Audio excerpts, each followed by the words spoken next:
Jesus came to seek the lost. Ang pinaka-purpose nga no, si Jesus Christ miyani sa kalibutan, gipadala sa kalibutan aron sa pagpangita sa nangawala. Si Jesus nagingon sa 19:10, ingon sa, for the Son of Man came to seek. Mianhi ang anak sa tao aron sa pagpangita sa nangawala. Mga kaigsunan ko diya sa Ginoo, the lost are not worthless. Ang mga nangawala, wala kini, dili kini sila walay pulos. Bililhon kining mga nangawala. Imagine nimo katong 100 ka karnero ang isa nawala. Pero nganong gibiyaan sa magbalantay ang 99 milakaw o gipangita katong usa nga nawala. Tungod kay importante sa magbalantay ang nawala nga kauban sa iyahang mga karnero nga giatiman. Ingon usab kita na mga Kristohanon. Kita na mga tao, we are the reason why Jesus came because we are lost. Mutuo mo ana. Sa wala pa ka diha kang Hesukristo, you are lost. Nawala ka, nahilayo ka sa Ginoo. Ingon ang Romans 3:23. Ingon niya dira, ang tanan nakasala o nahilayo sa Dios. Ang pulong diha nahilayo mao ang pagkawala nimo. You are separated from God.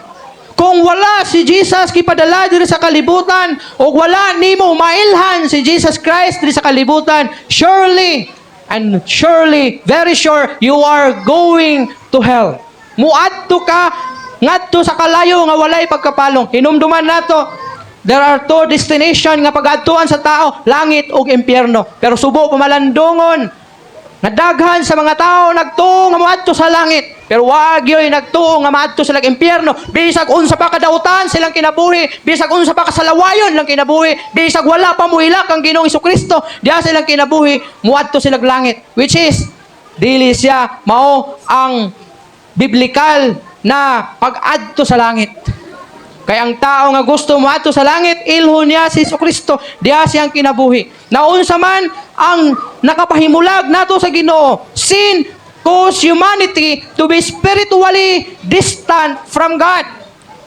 Nganong dapat man ta pangitaon sa Ginoo? Tungod kay espirituhanong, sa espirituhanong bahin sa itong kinabuhi, kita layo sa Ginoo. Lost direction in life. Nawala kita sa direction sa kinabuhi. Sa wala pa si Hesukristo sa imong kinabuhi, wala ka kabalo unsa ang direction na imong gisupay sa imong kinabuhi, and we lost fellowship with God. Wala tay pakipag fellowship sa Ginoo because of sin. Mao gingon nahilayo kita sa Dios. Mura ni kining kanabitong Samal o Davao City. Sa wala pa nay tulay draa o dili pa wala pa himuig tulay o wala pa nang mga barge draa, dili ta makaadto dito sa Samal. Inana ta tungod kay dunay tubig diha nga dako. Dili ta makaduol sa Ginoo tungod sa sala nga nagapatiliwala between sa Ginoo ug sa tao. Mao nang dili kita makadirect sa Ginoo. Mao nay purpose, mao nay significant sa kanang ginahimo karon sa mga kaigsuonan nato nga lahi nga grupo na para makaistorya ka or para mapasaylo ka sa imong sala, makikistorya ka atong tao nga naa diha sa gamay nga box o kwarto ug mingon ka nga, Father, kining mao ni akong sala, nakapangawat ko og manok sa akong silingan. So si Father karon mao siya ang mudala sa imuhang pagpangayog pasaylo dito sa Ginoo.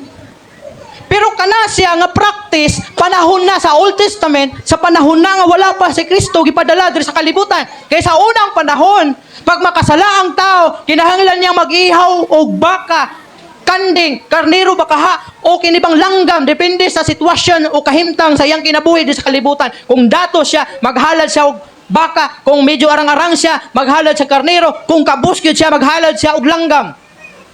Ang purpose sana, ihatod nila ngadto sa templo o ang pari nga naa sa templo, siya tong sunugon dito sa pinaka-holy of holies nga lugar o sa diha nga dauban niyang mao nga halad nimo, iya kining ubanan sa pag-ampo o pagpangamuyo nga pasayloon ka sa imong sala. Pero sa diha nga natao na si Jesucristo, dili na nimo kinahanglan inani nga practice. Di na nimo kinahanglan nga musulti pa ka sa tao nga pastor, kan nakasala ko, mao na akong sala. Pasaylo papangayoy ko pasaylo sa Ginoo.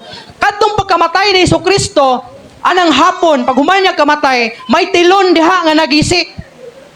May tilon nga nagisi gikan sa pinakaubos ngadto sa pinakataas. Doon na to'y significant. Ang tumong niadto, ikaw karon nga buot mo duol sa Ginoo, diretso ka nga mo duol sa Ginoo. Kung mag-ampo ka, mo diretso kag ampo sa Ginoo. Kung mangayo kag pasaylo, mangayo ka diretso sa Ginoo pasaylo. Dili na kinahanglan nga moagi pa ko ni Tarpulano para pasayloon ko sa kong sala. That means na kung mag-ampo ko karon, ang akong gistorya ang Ginoo. Kung mangayo ko pasaylo karon, nangayo ko directly sa Ginoo. Mo nay pasabot kung anong natao si Jesus Christ ug iyan gipadala diri sa kalibutan para kita pangitaon niya. Para kita at tungod kay kita gipangita sa iyang gugma. Now, imagine nimo the lost child, ang bata nga mawala diya sa mall.